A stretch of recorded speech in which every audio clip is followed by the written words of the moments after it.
Oh, what's good, everybody? The A in artorious is gonna have to stand for ASMR for this video because if I yell, I might actually pass out, bro. I'm sick as hell and I have to compete this weekend, same time as a UFC Serbia card. But the good takeaway is that me and my GOAT, Mateusz Rebecki, will be fighting on the card at the same time, right? I'll be doing my local BJJ tournament and this guy's gonna be in the UFC, so. Anyway, I know this card is kind of buns and no one really cares about it, but since it's a card that's on European time, I have to do my duty as a European casual. I gotta hype it up as much as I can, alright? Let's get right into it with the first fight of the night. Marina Spasic, whatever you say, however you say your name, versus Stephanie Luciano. Now, I actually did my tape study for all of these fighters, including the first prelim of the night, so I hope you guys appreciate that. These girls have really similar records going into this fight. They are both on a one-fight win streak. They lost their second to last fight. And from the fights I've seen, Spasic has some really good knees in the clinch. She has some good power for her hands, considering it's women's bantamweight. And most important of all, I think, for WMMA, or actually MMA in general, is that she really pulls a trigger when she has her opponent hurt. She knows how to put on the pressure. Now, Stephanie Luciano, she has the advantage of having been up against, like, higher level UFC competition. She has a 2-inch height advantage, and she's 6 years younger. Style-wise, both of these girls fight really similar. They stand really tall, they're heavy on the low kicks, and they keep their range really well.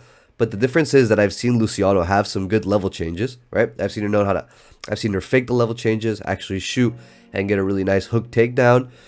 And I think it's going to be enough, that youth, the speed is going to be enough for her to win by decision. So give me Stephanie Luciano by decision. On to the next fight now. Jovan Leka versus Alexander Poppeck. We're in hell, bro. Two black and white UFC fighters. We are in the depths of fucking hell. Who doesn't love two fat fuckers, at heavyweights in the prelims on a random card, right? When I first started looking into this fight, Jovan Leka, I expected this guy to just blob everyone, but he low-key has some hands, right? He's big as fuck. He's 6'5", huge. If you need me to tell you that, like, look at this fucking picture, right? He has a really good jab. He doesn't fear getting into the grappling or the clinch. I think in his last fight, he actually was a very grapple heavy. And just imagine, like, 260 pounds of this fucking guy on top of you. However, he's fighting, Alexander Poppeck, who is a German light heavyweight. He has a record of 21-5. He's actually pretty good, and he lost to Jamal Hill on the Contender Series back in the day. I think it was like 7 years ago, maybe. He lost by ground and pound, but he's gotten a lot better since then. Alexander, I think, is like a lot better in most aspects of MMA than Leka, but my worry is that Leka is actually going to end up on top of him at some point of this fight, and Poppeck's not going to be able to get up, bro. I can't get that image out of my head, right? I've seen a lot of passivity from Poppeck's highlights. I've seen him, when he's on bottom, he shells up, he tries to look for submissions off of his back, and you guys know in MMA, you can't spend too much time on your back if you're not really like a gifted MMA prodigy, jiu-jitsu prodigy, right? Charles Oliveira, you can stay on your back, my brother, right? Who else? Ignacio Bahamondes, he has a huge frame. He throws up these crazy arm bars. He throws up these crazy triangles like Diego Lopez, right? He threw that knee bar against Movsar. You guys are allowed to stay on your back. This fucking guy, Alexander Prepolec, or Poppeck, whatever your name is, you are not allowed to stay on your back, all right? So give me Jovan Leka by late round 2, ground and pound TKO. I think Poppeck will find himself on the bottom at some point in this fight. Will not be able to get up, and will get finished. All right, on to the next fight. Nina Milosevic versus Hailey Cowan. Now, I think Nina's the first second Serbian fighter to open up this card. They gotta cram in as many as possible. Of course, this fight's in Serbia. She lost her debut by split decision, but she's been on a 7-fight win streak with 5 finishes. She's pretty good. In general, she's pretty good, but her striking and her striking defense is pretty abysmal. All right, she's really willing to engage in the clinch and the grappling. That's where she does some of her best work. She's fought some pretty good promotions, Brave, War. Those are some promotions that we know, that we've heard of. But the bad striking and defense really worries me. Now, Hailey Cowan, on the other hand, is this girl who's not in black and white on the screen. She's a really big and long rangy striker, especially for the bantamweight division. I think she's 5'9". She has good kicks, good distance control. She has good takedown defense. I've seen in some of her fights. On the ground, she's done, some good work. She has a couple submissions. And the biggest issue with this fight for me, with Hailey, with Milosevic, is that, Hailey is on the 3-fight losing streak. That's what worries me. Her record's pretty abysmal. It's like 7-4.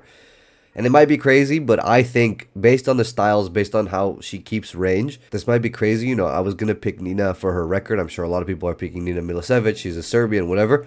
But I'm actually going to pick Haley, and I think she can get this done by her counter-striking. So give me Haley Cowan by late TKO or like a dominant decision on the feet, right? I can see this being more likely leaning towards a decision where Cowan wills all 3 rounds by like a boring counter-striking decision. But it's very clear that she's just a better girl on the feet. She throws a better strike. She keeps her distance really well. Milosevic is just sloppy, bro. Nina just looked really sloppy in all of her fights. All right? On to the next fight. Mateusz Rebecki. This guy's going to make me lose my cool, bro. My goat. I love Rebecki. I don't know if I made it clear on the channel before, but I love this man. He's got the fakest losing streak of all time, you know. He's going to bounce back for sure. Shout out Poland, bro. Ever since that scrap with Oralby, shout out Oralby, also one of my goats. He's been one of the my favorite fighters to watch. Every fight of his is super entertaining. He's not the cleanest striker, right? He doesn't have the best ground game. He's really none of that. He's kind of like a poor man's Benoit Saint Denis, but he's super. You know, he has great heart. We saw that fight of the year against Oralby, and he has really nice pressure. In the BSD versus Prepolec fight, the BSD comparison is actually very important because in the BSD Prepolec fight, you know, this other guy, Kyle Prepolec, we saw that Prepolec has a really hard time getting respect from his opponents, especially when they're pressuring him, especially when he's on the back foot. He doesn't have this KO counter-strike power. Like in this fight, for specifically, I'm not worried at all for the counter-strike threat or like, you know, Rebecki getting submitted off of a bad shot. I'm not worried about that for all. Like, I think this fight, the only way Prepolec wins is outskilling Rebecki, and I don't think that's going to happen. Okay, I think this fight could actually be over within the first round, and my prediction is Kyle Prepolec is backing up, right, out of an exchange, maybe out of a clinch. He gets hit with either a big overhand out of the exchange, or he gets hit with a knee coming out of the clinch as they're disengaging, and then Rebecki like follows up, puts on the pressure, puts on the jets, gets a round 1 TKO, right? Maybe I'm biased because I love this guy, but give me Rebecki with round 1 TKO against the fence. Let's go, my goat, all right? This fucking illness is killing me, bro. I'm fucking chinny to the immune system. Denis Buzukja against Vologdin Grad. Now, Vologdin Grad, what a specimen, bro. What a fucking specimen, lad. He's one of the fighters of all time, for sure, right? Undeniably. He's super insane. He's one of those guys that is kill or be killed. He feels like a little bit like a glass cannon inside the UFC. And I believe this fight, you know, Buzukja versus Grad and Rebecki versus Prepolec, these are going to be the most entertaining ones on the card based solely off of these 2 fighters. All right, Vologdin Grad and Rebecki. Now, as for the other guy, Denis, ever since Denis got into the UFC, it's clear that he's not UFC level. You know, he's lost 4 out of the 5 fights in the promotion. And even if Vologdin Grad kind of has the same record, is kind of the same way, I think the fact that he's little Yuri Prochazka is the perfect style to chin Denis, bro. This guy's gotten chinned in 3 fights. And I feel like Vologdin Grad is due. It's like the gambler's fallacy, right? He's just due for one, bro. He's due for a knockout. Don't get me wrong. Either of these fighters can get chinned. We've seen Vologdin Grad get chinned by fucking Luke Riley, who doesn't really have that much power in his hands. And we've seen Denis get rocked by I don't even know who, right? But I favor this really erratic style of Vologdin over the more like conservative, low output, and just the more conservative and chill style of Denis, right? So give me Vologdin Grad by round 1 KO. I think this is one of the more like, it's one of those matchups where you think it might be a coin flip at the beginning because of the records, but it's actually pretty clear. Like in retrospective, I think this pick is going to age really, really well. All right, on to the next fight. Mark Vologdin versus Borislav Nikolic. Lord have mercy, bro. This dude, Mark Vologdin, looks like the white Torres Finney. Like, it's actually crazy how he's built. He's 5'3". He's at flyweight, short torso, long-ass arms, have an ass, right? And yeah, man, I mean, Vologdin, he's really good at closing the distance, which is understandable, you know, given his height. If you're 5'3", fighting a bantamweight, you're going to have to close the distance on most guys. He has really good heart, you know, on the Contender Series, I believe he had a really good fight against Adrian Luna. It was really crazy. Both guys went back and forth. People call it the best Contender Series fight of all time. Both guys got contracts. It was really good, right? But in general, I get this feeling I can't get over the fact that he's undersized and generally just pretty unimpressive. He doesn't have anything except his heart that I think, oh man, you know, that's a great asset. I think even his frame is something that goes against him in most of his fights. On the other hand, Borislav is really long. He's 5'9", pause. He's 5'9", bantamweight, it's almost Sean O'Malley height. Good striking defense, and in one of his last fights, he looked really good avoiding the looping shots of his opponent. And if you think about it, right, all of the shots that Vologdin is going to throw, especially when he's closing the distance, are probably going to be the big looping overhands, right? This motherfucker's not throwing a high kick. He's gonna tear his hamstring throwing that shit. He's not gonna throw a short hook. He's gonna be too far at all times. They're gonna be either like step and jabs, jab overhand, something like that. And I think having to cover the half foot of difference that there is between these guys, there's literally 6 inches of height difference. It's different. It's a crazy ask, and I'm not gonna blame Vologdin a lot at all for losing this fight. So out of respect for Vologdin and his crazy heart, I'm gonna pick Borislav by decision. It's gonna be like an outstriking decision over 3 rounds, but I could see a late knockout for Nikolic as well. All right, on to the next fight now. Elliott versus Michael Oliveira. There's a nice prospect in this fight. I think a lot of people are here to see, excited to see Michael Oliveira. Elliott himself is on a little bit of a skid. I watched his last 2 performances against Mikhailov and Hienko. I watched them live, and honestly, it was pretty competitive. Not that much in the KO fight, but in the Mikhailov fight, I remember he gave him some trouble, and I wasn't really sure who was going to win that fight watching that until, of course, Mikhailov got the submission. I think he took 1 round off of him. But this guy, Michael Oliveira, he just looked way too good in his fights, getting so many finishes. I think he's 8-0, has 7 finishes, something crazy. He's really patient, and I think at some point he's going to catch Elliott, right? At some point during their fight, Elliott lacks the head movement, and that's not something you can afford to have against this guy, a guy like Oliveira that has so much power in his hands. I'm sure Elliott is going to try to grapple, and I'm excited to see how the Oliveira defense is going to hold up, but give me Oliveira by round 2 KO. Pretty easy pick here.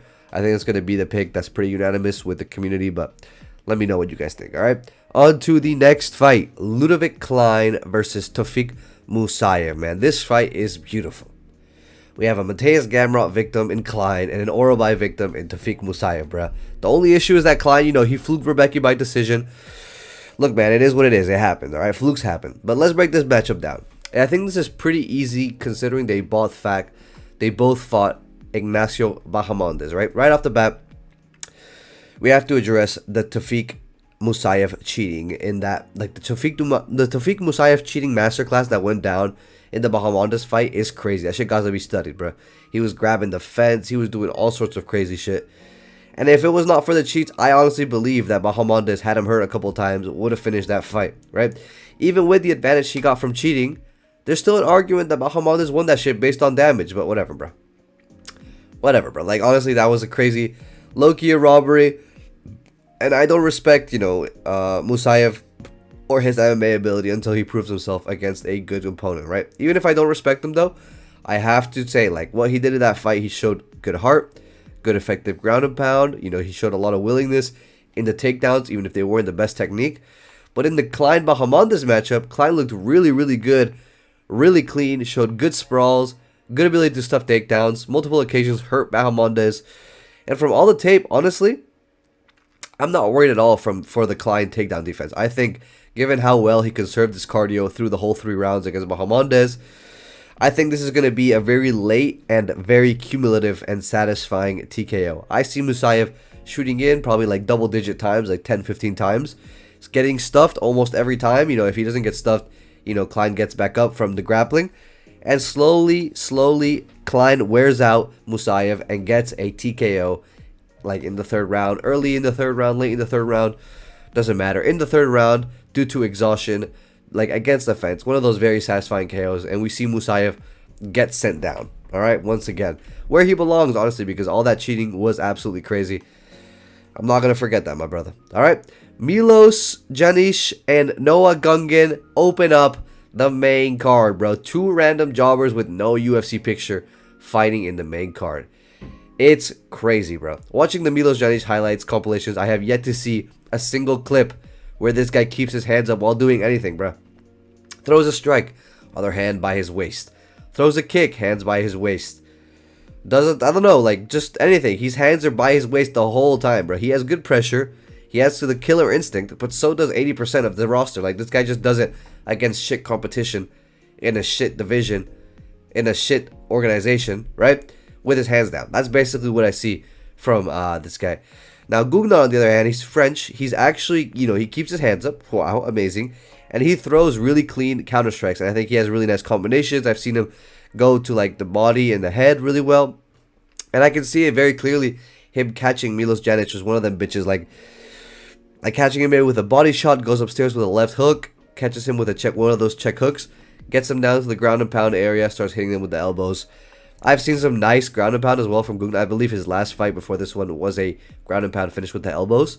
So give me Noah Gugnon by late round 2 TKO or round 2 KO where he hits him clean. He gets a really nice counter because of Janicic's like sloppy striking. One of the sloppy blitzes, DDP looking as blitz, right? And he drops him, gets a finish via ground and pound. That's what I see happening in this fight. But again, 2 jobbers, no UFC picture opening up the main card. This is fucking sick, bro. Alright? Now, this one is actually one I'm not going to give the benefit of the doubt to, bro. Oh, hell no. We have a dude that's never fought in the UFC, right? Going against someone who's 7-4 in his career and 1-3 in the UFC, bro. These guys are on the main fucking card. I'm not giving this fight, this event, any dignity of a prediction, bro. Give me Cepo by round 1 knockout. I do not give a fuck. I'm moving on, alright? This is just my only... This is the one fight that I'm going to fucking... Like, this should be at most opening up the card. Like, let's be for real. What is this guy doing fighting on the main card, alright? Next fight, bro. Dusko Todorovic versus Robert Valentin. Now, Todorovic is a pretty... just a pretty average, pretty middleweight. But he knocked out Michel Pereira, bro. If you've been in the channel for the last bit of time, like a couple months, you know that makes Dusko the GOAT, bro. I fucking hate Michel Pereira with a passion. If you don't know why, go look at like what countries he supports actively. This guy's the IDF's greatest soldier, right? So I'm very glad, I'm very thankful for Dusko Todorovic knocking this guy out. He's immediately one of the GOATs of the channel. And on the other hand, we have Robert Valentin, who's, he's a really hard guy to root against because this guy in his last fight, after being on a 3-fight loss streak, he got a win by submission. He got on the mic and he was like, he gave his thanks to his late mother.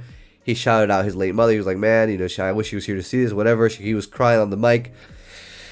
That shit low-key made me emotional, bro. I watched that shit live. Makes a grown man cry. Shout out to Robert Valentin. I love this guy. And I think this is the biggest coin flip on the card. I think either of these guys can win this fight. Really by anything. By decision, submission, TKO, KO. I could see any kind of winning for both of these guys. They're both relatively average middleweights. They have almost identical streaks, right? They're 2-3 in their last 4.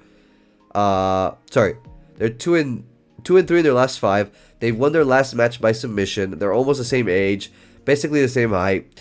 I think this is probably going to be, like, if I have to put my money on this, a boring 3-round decision. And I kind of lean towards Valentin just because of what I've seen in the striking department. Again, if you pick Todorovic to win by anything, if you pick Valentin to win by anything, I'm not gonna fight you on this, bro. This is not the hill that I'm gonna die on. All right. On to the next fight. Alexander Rakic versus Marcin Tybura. Man, I've been waiting for this one, I made their sizes, lower accurate to their real world sizes. Of course, we're all about accuracy on this channel. And I just love when there's a chance for a UFC fight and just fighters in general to get exposed by a lower weight class. Like, I just love when that happens, right? Heavyweight versus light heavyweight. I'm almost always rooting for the light heavyweight to win. And this matchup is a little bit like the second fight I talked about, the Leka versus Poppeck fight, where I fear that if Tybura gets on top of Rakic, he's not going to be able to get off the bottom. That's like basically the only way Rakic loses, is either getting smudged by Tybura or just like getting Americana, like Fat Man Americana off the bottom. However, this fight and the Poppeck fight, like I said, it can either go by the Fat Man Americana way, or it can go the light heavyweight masterclass way. And I think for this matchup, I'm going to trust that the Rakic that almost beat Yuri Prochazka, my GOAT, he's going to be able to keep the distance, avoid the falling timber ass, looking ass takedowns of Marcin Tybura, and get a good, like, maybe an early round 3 KO, late round 2 TKO after Marcin Tybura's 1.5 rounds of cardio gasses out on the feet completely. And yeah, man, I think honestly Rakic and any light heavyweight that's ever been ranked in the UFC can go pretty far in this heavyweight division. That we have hella bombs, bruh. Outside of Tom Aspinall, right, my GOAT, Cyril Gahn, cheating man, John Jones, Josh Hokett, I'd say Volkov's pretty good, and maybe you'd put Curtis Blades in there. Outside of those guys, I think any of the heavyweights are low-key up for grabs. Like even Waldo Cortez Acosta, Sergey Pavlovich, I don't trust in their ability to win in this division. So give me Rakic by early round 3 TKO when Marcin Tybura is all gassed out. All right, on to the next fight and the co-main event of the evening. Jan Blachowicz versus Navajo Stirling, man. My Polish power go. I wish Jan was still in his prime, for real, man. This guy's 2-2 in his last 4, but instead of 2 wins, 2 losses, this guy's 2 draws, 2 losses, right? This is actually tragic as fuck. And no matter how old Jan is, like, I will never pick this guy to lose by KO until he does. Last time he lost by KO was 7 years ago. He was like 36 or 35 or something. And I mean, if Alex and Carlos Ulberg weren't able to knock this guy out, I'm not going to pick Navajo Stirling to do it, bruh. This guy looks like the white Adesanya. I'm not picking him, right? Navajo, I mean, I'm not picking him to KO Jan Blachowicz. I'm going to pick Navajo Stirling. Navajo, he trains with the Adesanya team. He's young, you know, he's sharp on the feet. He has good power, nice combinations to the body. Of course, like I said, I value, if you have good body work, I value that, honestly, because it's probably the least explored area of MMA is the combinations to the body. And I could see this fight going a little bit like the Carlos Ulberg fight, where it's really close. It's like a really low output affair, and a lot of people say that, like, Jan Blachowicz got robbed against Stirling because he landed the most, like, impacting shots or whatever. The only thing that worries me, honestly, is that for Navajo, is that his fight against Kudalaba, bro, Ion Kudalaba genuinely got a round off of this guy before he got finished. Like, that's crazy to me. So if you're dropping rounds to Ion Kudalaba, you might be dropping rounds to Jan Blachowicz, bro. But yeah, man, the safe pick here, I think, is Navajo Stirling via 48-47 decision. That's probably how it's going to go in Jan Blachowicz's career until he retires, right? But give me Navajo Stirling by decision. And on to the main event, bro. This fuck-ass main event. First of all, D-Rod should not be anywhere near the rankings. You know, it only happened because Kevin Holland is walking among us with CTE and has 0 game plans in all of his fights, bro. This guy is getting my heart rate up. I'm going to start coughing on this mic. D-Rod is a welterweight Bobby Green, but he got no head movement, no footwork, and no mic skills, right? Dude can't stay out of prison for whatever reason. You're a professional fighter, bro. Log in, all right? He has good knockout power, D-Rod has. And he has this weird ability to win decisions. Like, you look at his career, and he just has a bunch of these, like, split decisions or close decisions. The judges just seem to love this man. But Uros Medic is just too sharp, bro. He has really snappy kicks. He's really fast. He looks like an old accountant, but this guy's really fast, really powerful, has good footwork, good range control. In the Jeff Neal fight, you know, AI fight where he got fluked, right? Of course, Jeff Neal would never get done like that, so it has to be AI. You know, Uros Medic looked really good, really sharp. And this is just one of those fights that I think is going to be a banger for a little bit, and then it's going to get boring. I say fuck-ass main event mostly because of how inconsequential it feels, right? Because who cares whether Medic beats Rodriguez or Rodriguez beats Medic? Like, D-Rod being on a 4-fight winning streak means nothing for the UFC, right? Same thing with Medic right now. But it's going to be, I think, a Medic domination on the round, on the feet for a little bit. I don't think this fight's going to touch the ground unless it's for some ground and pound. And I can just see Medic being too fast, too long, pause, for D-Rod in the first round. Maybe dropping him, you know, a couple times during the fight. Maybe D-Rod drops him in the second or the third, steals that round, and then, you know, he's not able to capitalize on it like in the Kevin Holland fight, and ends up losing that fight 49-47. Something like that, right? D-Rod gets around, maybe gets 2 rounds, becomes a 48-47. But I can see this being a 49-46 for Uros Medic by decision. I think that's honestly the most... I feel like these last 2 or these last 3 fights in the card are probably going to be the most boring, which is crazy. So I honestly, if you guys are wondering what fights I would recommend, go to the prelims, go watch the Mateusz Rebecki versus Prepolec fight. That's going to be fire. And the Bogdan Grad fight. Other than that, bruh, if you want to see one, go check out Michael Oliveira. Let's see if he's like a good ass prospect. And which one?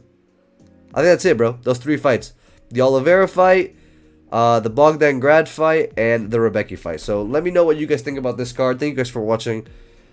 I'm sick as fuck. I'm sorry about this audio quality, but It is what it is. I'm going to go edit this video and go to sleep. All right. Ciao, ciao.